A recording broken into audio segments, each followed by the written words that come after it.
ማለዳን የማዘዝ ጥበብ። በምስሉ ላይ የምታዩት እቺ እህት ዶክተር ሲድኒ ትሪም ትባላለች። ዜግነቷ አሜሪካዊ ሲሆን በሁሉም የህይወት አቅጣጫዎች ሁሉ ስኬታማ ናት። በመጀመሪያ ቤተሰቦቿን በሙሉ ወደ ጌታ በማምጣት የቤት ስራውን በመስራት ስኬታማ ሆነች። ብዙዎችን ለአገልግሎት የሚያዘጋጅ የትሪም ዩኒቨርሲቲ ባለቤት፣ በሀብት የ15 ሚሊዮን ዶላር ባለጠጋ ፓስተር፣ በትምህርቷ ዶክተር፣ በምትጽፋቸው መጽሐፎች ምርጥ ተሻጭ በመሆን ነው ስኬታማ የሆነችው። እንዲሁም አሜሪካ ውስጥ በሚታተመው ኢቦኒ መጽሔት ላይ በተጽዕኖ አምጪነትም ከ100 ሰዎች አንዷ ሆና ተዘግቦላታል። ስኬቷ ከመጀመሩ በፊት እሷም ቤተሰቦቿም በጠለቀ ድህነት ውስጥ ነበረ ይኖሩ የነበሩት። ሲድኒ ከዚያ አዘቅት ውስጥም የሚያስወጣውን አንድ መንፈሳዊ መርህ እግዚአብሔር ከገለጠልኝ በኋላ ነው የሆንኩትን ሁሉ የሆንኩት ትላለች። ይህን መርህ ብዙዎች ተጠቅመውበት ብዙዎችም ስኬታማ ሆነውበታል። መርሁ ማለዳ ላይ የእግዚአብሔርን ቃል ማወጅ የሚል መርህ ነው። ሲድኒ ይህንን ሐሳብ እንዴት እንደተገለጠላትና የህይወቷ ሂደት እንዴት እንደሆነ እንዲህ ስትል ትናገራለች። ስሜ ሲድኒ ትሪም ይባላል። ከአንድ አባት የተወለድን 7 ልጆች ስንሆን እኔ ደግሞ 6ኛዋ ልጅ ነኝ። አባታችን እናታችንን ትቶ ሲሄድ እኔ የ2 ዓመት ልጅ ነበርኩ። በዚህ ምክንያት ቤተሰቡን የማስተዳደር ኃላፊነት የወደቀው እናቴ ላይ ነበረ። ኑሯችን የድህነት አዘቅት ነበር ማለት ይቻላል። ያደግኩት ቤተክርስቲያን ቢሆንም ዳግም መወለድና ከዚያም ከክርስቶስ ኢየሱስ ጋር የጸና ህብረት ማድረግ እንዳለብኝ አላውቅም ነበረ። በመጀመሪያ ህይወቴን ለጌታ ሰጠው። ሲቀጥል 17 ዓመት ዕድሜ ላይ ሳለው ጌታ ተገለጠልኝና ለአገልግሎቱ እንደሚፈልገኝ ነገረኝ። መጽሐፍ ቅዱስን ማጥናት ጀመርኩ። እግዚአብሔርም ቃሉን ይገልጥልኝ ጀመረ። በቃል ውስጥም እግዚአብሔርን አየሁት። ህይወቴ መለወጥ የጀመረው የእምነት ቃል መናገር የሚለውን ቃል እግዚአብሔር ካስተማረኝ በኋላ ነው። ብዙ ሰዎች ተአምራትን የመፍጠር ብቃት አፋቸው ላይ እንዳለ ስለማያውቁ ተአምራትን ከሌላ አቅጣጫ ነው የሚጠብቁት። በተደጋጋሚ ቃሉን ማወጅ የወደፊት ሁኔታችን እንደሚለውጥ ብዙዎቻችን አናውቅም። ስለዛሬ እያወጅኩ አስቀድሜ ባልናገር ኖሮ አሁን ያለውበት ኑሮ አላገኘውም ነበረ። ቃሉን ከልቤ ነው ማምነው። ብዙ ሰዎች ለችግራቸው መፍትሄ ቃል ውስጥ እንዳለ አያምኑም። በጣም ጥቂት ሰዎች ናቸው የእግዚአብሔር ቃል ለነገሮች ሁሉ መፍትሄ እንደሆነ የሚያምኑት። በየቀኑ ለሚያጋጥመን ችግር መፍትሄ የምናገኘው ከቃሉ ነው። መጽሐፍ ቅዱስ በሮሜ ምዕራፍ 4 ቁጥር 17 ላይ ለሙታን ሕይወት በሚሰጥ የሌለውንም እንዳለ አድርጎ በሚጠራ ባመነበት በአምላኩ ፊት የሁላችን አባት ነው እያለ ስለ እግዚአብሔር አሰራር ይናገራል። እግዚአብሔር የሌለን እንዳለ አድርጎ ይጠራል። እግዚአብሔር አስቀድሞ ያዘጋጀልን ነገሮች በመንፈስ ዓለም ተዘግተውባቸው አሉ። እነዚህ የተዘጋጁልን በረከቶች ለኛ እንዲሆኑ ቃል አውጥተን መጥራት አለብን። በወደፊት ሕይወታችንና ሁኔታዎቻችን ላይ መናገር ስንጀምር ነገሮች መለወጥ ይጀምራሉ። የጀመርኩት እግዚአብሔር በዘፍጥረት ምዕራፍ 1 ላይ በተናገረው ቃል መሰረት ነው። እግዚአብሔር ብርሃን ይሁን አለ፣ ብርሃንም ሆነ። ይህ ማለት አንድ ለኛ እንዲሆንልን የሚከለክለንን ጨለማ ጥሶ አስገድዶ የሚመጣበትን ብርሃን ማብራት ማለት ነው። ቃሉን መናገር ጀመርኩ። ነገሮች እንዲመጡ ማዘዝ ጀመርኩ። ነገሮችም መሆን ጀመሩ። አንድ ቀን እንዲህ ሆነ። እኔ ያደግኩት በድህነት ነው። በዙሪያዬ ምንም አይነት ገንዘብ አልነበረም። ከቤተሰቦቼ ማንም ዲግሪ ያለው አልነበረም። ከቤት ውስጥም ክርስቲያን የሆንኩት እኔ ብቻ ነበርኩ። ወደ ቤታችን የተለያዩ ዕዳዎች መምጣት ጀመሩ። አንድ ቀን እኔን ዕዳ ማን እንደሚከፍለው እንዴት አድርገን ነው የምንከፍለው እያልን እርስ በርሳችን መጨቃጨቅ ጀመርን። እኔ ጭቅጭቁን ትቼ ወደ ክፍሌ ሄጄ እግዚአብሔር ባስተማረኝ መሰረት የእግዚአብሔርን ቃል ማወጅ ጀመርኩ። በዚህ ቤት ውስጥም የምንቆየው ለጥቂት ጊዜ ብቻ ነው። ኑሯችን ይለወጣል፣ ድህነት ይወገዳል እያልኩ ማወጅ ጀመርኩ። በሚገርም ሁኔታ ቃሉ መስራት ጀመረ። ከ6 ወር በኋላ በተአምራዊ መንገድ ቤታችን ተቀየረና ሐይቅ ዳር ካሉ ባለጠጎች ቤት መካከል መኖር ጀመርን። የተሻለ ቤት ውስጥም መኖር ጀመርን። ከዚያም ቤተሰቤ አንድ በአንድ ወደ ጌታ መምጣት ጀመሩ። በመጀመሪያ እናቴ መጣች። አንድ ቀን ከእናቴ ጋር ቁጭ ብዬ የእግዚአብሔርን ቃል ስነግራት እናቴም ካደመጠችኝ በኋላ መዳን እፈልጋለሁ አለች። ያለችውን አላመንኩም። በጣም ተደንቄ ከደስታ የተነሳ ትቻት ሄድኩኝና ማብሰያ ክፍል ውስጥ ገብቼ እግዚአብሔርን እናቴ እኮ መዳን እፈልጋለሁ አለችኝ አልኩት። እግዚአብሔርም ሂጂና ንስሐ አስገቢያት አለኝ። በድጋሚ ሄጄ ስጠይቃት አዎ መዳን እፈልጋለሁ አለች። ከዚያም ደግሜ ወደ ማብሰያው ክፍል በድጋሚ ተመልሼ እግዚአብሔርን አመሰገንኩትና ሄጄ ጸለይኩላት።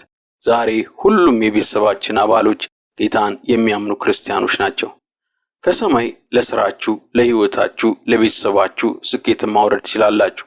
አመለካከታችሁን እንድትለውጡ በራሳችሁ ላይ ትንቢትን ተናገሩ። እግዚአብሔር ብርሃን ይሁን አለ፣ ብርሃንም ሆነ። ዘፍጥረት ምዕራፍ 1 ቁጥር 2።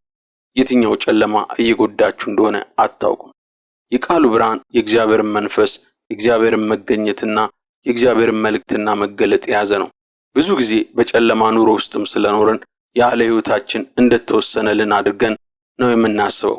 ብርሃን ይሁን ብላችሁ ማወጅ ስትጀምሩ ግን እግዚአብሔር ለእናንተ ያዘጋጀውን እንዲገልጠው ፍቃድ እየሰጣችሁት ነው ያለው። አንዳንድ ጊዜ አጠገባችሁ እንኳን የተቀመጠውን አታዩም። እንዲህ እያላችሁ ብርሃን ይሁን እያላችሁ መተንበይ እስክትጀምሩ ድረስ አንዳንድ ጊዜ እናንተ አጠገብ የተቀመጠውን ነገር እንኳን ማየት አትችሉም። ስለዚህ ነገሩ እንዲገለጥ መገለጥ ያስፈልገናል ማለት ነው። ያ ደግሞ መገለጥ የሚመጣው ብርሃን ይሁን ብሎ በመናገር ነው። በቅርብ እንግሊዝ ሀገር ውስጥ ነበርኩ። ጥሩ ምግብ መመገብ ስለፈለኩ ከሆቴል ክፍል ወጥቼ ወደ መመገቢያው ክፍል አዳራሽ ወረድኩ። እታች የነበረው ምግብ ከዳር እስከ ዳር በምግብ የተሞላ ቢፌ ነበረ። አስተናጋጁን የትኛው ነው በጣም ጥሩ ምግብ ብዬ ጠየቁት። በተናገርኩ ጊዜ እንኳን ጥሩ ምግብ አጠገቤ እንደነበረ አላወቅኩም ነበረ። ምግቡ አስቀድሞም ቢሆን ጠረጴዛው ላይ ተዘጋጅቶ ነበረ። አጠገቤ ሆኖ ላየው ግን አልቻልኩም። ብዙ ጊዜ እግዚአብሔር ሊያሳየን የሚፈልገው አጠገባችን ላሉ ነገሮች እውሮች ስለሆነን ነው። ብርሃን ይሁን ስንል እግዚአብሔር አይናችን ይከፍተውና ያዘጋጀልንን ያሳየናል። ብዙ ጊዜ በፍርሃት፣ በጥርጥር፣ በአካባቢያችን ባለው ሁኔታ፣ በባህል ሰዎች ምን ይሉኛል በሚል በሐዘን፣ በተስፋ መቁረጥ ጨለማ ታውረን ነው የምንኖረው። እግዚአብሔር ጨለማችንን ሊያበራልን ይፈልጋል። እኛ የሁኔታዎች ተጠቂዎች አይደለንም። ቃሉን በራሳችን ላይ እናውጅ። ብርሃን ይሁንም በል፣ ይሆንልናል። በሽታ ወደ ህይወቴ ሲመጣ በሽታን ማባረረው በዚሁ መንፈሳዊ መርህ ነው። በሽታን ከላይ የማስወግደው በራሴ ላይ ቃል በመናገር ነው። አንድ ጊዜ ታመምኩኝና ሆስፒታል ሄድኩ። የሄድኩት የምበላው ምግብ ስለማይሰራልኝ ሌላም ተያያዥ ህመም ስለነበረብኝ ነው። ዶክተሩም ከመረመረኝ በኋላ ቀዶ ጥገና ማድረግ እንዳለብኝ ተናገረኝ። ከዚያም ወደ ቤት ተመልሼ ሳለሁ መንፈስ ቅዱስ ግን በራስ ላይ ጤንነትን ተናገሪ፣ የዶክተሩን ቃል ቀልብሰሽ ተናገሪ ያለኝ። ከዚያም በራሴ ላይ ቃል ማወጅ ጀመርኩ። ጤንነትን አወጅኩ። በመጨረሻም ጠዋት ስነሳ በሽታው ከላይ ላይ ጠፍቶ ነበረ። ኦፕራሲዮን አላደረኩም። ከዚያን ቀን በኋላ በሽታው ግን ተመልሶ ወደኔ መጥቶ አያውቅም።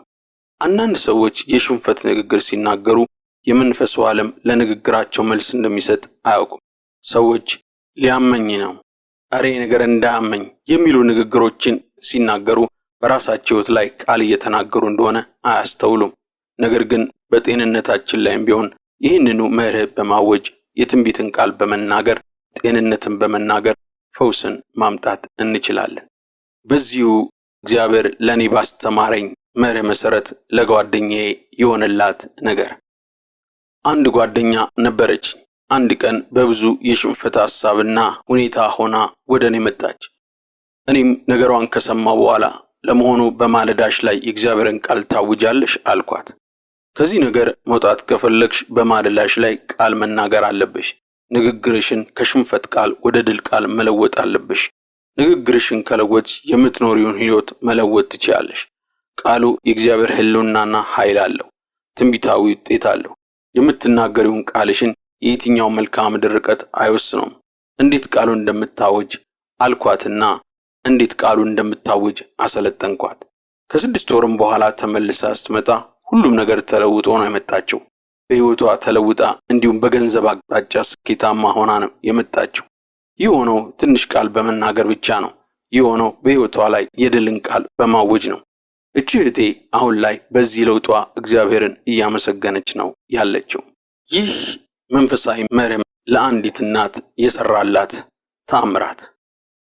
በትምህርቴ ውስጥ ህይወትና ሞት በከንፈር እጅ ነው የሚለውን ሐሳብ አጽንኦት ሰጥቼ ነው የማስተምረው። ብዙ ነገር በሰዎች ላይ የሚሆነው ሰዎች በእነርሱ ላይ እርግማን ስለተናገሩባቸው አይደለም። ብዙ ነገር የሚደርስባቸው በራሳቸው ላይ የሚናገሩት እርግማን ነው። ሌሎች በአንተ ላይ ትንቢትና በረከት እስኪናገሩልህ አትጠብቅ። በራስ ላይ ትንቢትን ተናገር። አንድ ሴት ላይ የሆነውን ነገር ልናገር። ቴሌቪዥን ላይ በአዋጅ ጊዜ ስለምናገራቸው ቃሎች እየዘረዘርኩ እናገር ነበረ። እቺ ሴት መጽሐፍቶቼን አላነበበችም። ነገር ግን ቴሌቪዥን ላይ ያልኩትን ሰምታ ችግር ባጋጠማት ጊዜ ተናግራ ልጇን ከሞት አስመለጠች። ልጇ የአካባቢው ወረበሎች አባል ነበረ። ከነርሱ ጋር ማበር ትቶ እቤቱ ተቀምጦ ነበረ። እነዚህ የዱርዬ ቡድኖች ልጇን ለመግደል ይመጣሉ። በር አንኳኩቶም ልጅሽን አምጪው አለበዚያ አንቺን ነው የምንገለው አሏት። ከዚያም እኔ በቴሌቪዥን ስናገር የሰማችውን የአዋጅ ቃል በልጆቹ ላይ ማወጅ ጀመረች። ልጆቹም እቺ ሴት እብድ ናት ብለው ጥለዋት ሄዱ። የሚገርመው ከዚያን ጊዜ በኋላ ተመልሰው ልጇ ላይ የመግደል ሙከራ ለማድረግ መተው አያውቁም። እኔ እንዴት እያልኩ ነው በማለዳዬ ላይ የማውጀው? አዋጁን የምናገረው በዘዳግም 28 ከ1 እስከ 14 ላይ ባለው ቃል ላይ ተንተርሼ ነው። ከተማዬን ጎተራዬን ባርካለሁ፣ ታችኛውን ላይኛውን ባርካለሁ። በጤንነቴ ላይ በአእምሮዬ ላይ ከሰዎች ጋር ባለኝ ግንኙነት ላይ የተባረኩ ነኝ ይላለሁ። ሳይኮሎጂካሊ ፊዚዮሎጂካሊ የተባረኩ ነኝ ይላለሁ። በስነ ልቦና ላይም በአካሌም የተባረኩ ነኝ ይላለሁ። በሁለመና ላይ በረከትን እጠራለሁ። በቀኔ ላይ በረከትን ስኬትን አውጃለሁ። ስኬትና ብልጽግናን እናገራለሁ። በስራዬ ላይ ስኬትን እናገራለሁ። እንጨምራለን እንጂ አንቀንስም እላለሁ። በቤቴ ላይ ሰላምን አውጃለሁ። ቤቴም የሰማይ ሰላም ያለው ይሆናል እላለሁ። በመወዳቸው ወገኖቼ ላይ እናገራለሁ። ሀብትና ብልጥግና ቤታችን እንዲሆን እናገራለሁ። ለአእምሮዬ ሰላምን እናገራለሁ። ልቤ ላይ ብርታትን እናገራለሁ። በመንገዴ የሚያጋጥመኝ መሰናክሉ አሸንፌ እሄዳለሁ እያልኩ እናገራለሁ። ራስ እንጂ ጅራት አይደለሁም። የመጀመሪያ እንጂ የመጨረሻ አይደለሁም። ከላይ እንጂ ከታች አይደለሁም። በእግዚአብሔር ተወድጃለሁ። በእግዚአብሔር ተመርጫለሁ። በእግዚአብሔር መንገድ ላይ ፍቃድ ላይ ነው ያለሁት። በእርሱ ጥበቃ ይደረግልኛል። የትኛውም በጎ ስጦታና ፍጹም በረከት ከእግዚአብሔር ዘንድ ይሆንልኛል። በጌታ በኢየሱስ ስም ብዬ አውጃለሁ። ይህ ነው በየቀኑ የምናገረው። በዚህ መንገድ መንፈሳዊ መለቀቅና እርዳታን አግኝታ በየአቅጣጫው ስኬታማነትን ያገኘችው በዚህ መንፈሳዊ መርህ ማለት ዕለት ዕለት ማለዳ ላይ ቃልን በማወጅ እንደሆነ ነው የምትናገረው ሲድኒ ትሪም። አዎ ቃሉ ሕያውና የሚሰራ ነውና በነገሮቻችሁ ሁሉ ላይ ቃሉን ብታውጁ ቃሉ ሁሉንም ነገር ትክክል ያደርጋል። ተናገሩ፣ አትቆጠቡ። እግዚአብሔር የሰው ልጆች በእነዚህ አጥንቶች ላይ ትንቢትን ተናገር እንዳለው አጥንት በሆኑባችሁ ነገሮቻችሁ ሁሉ ላይ ትንቢትን ተናገሩ።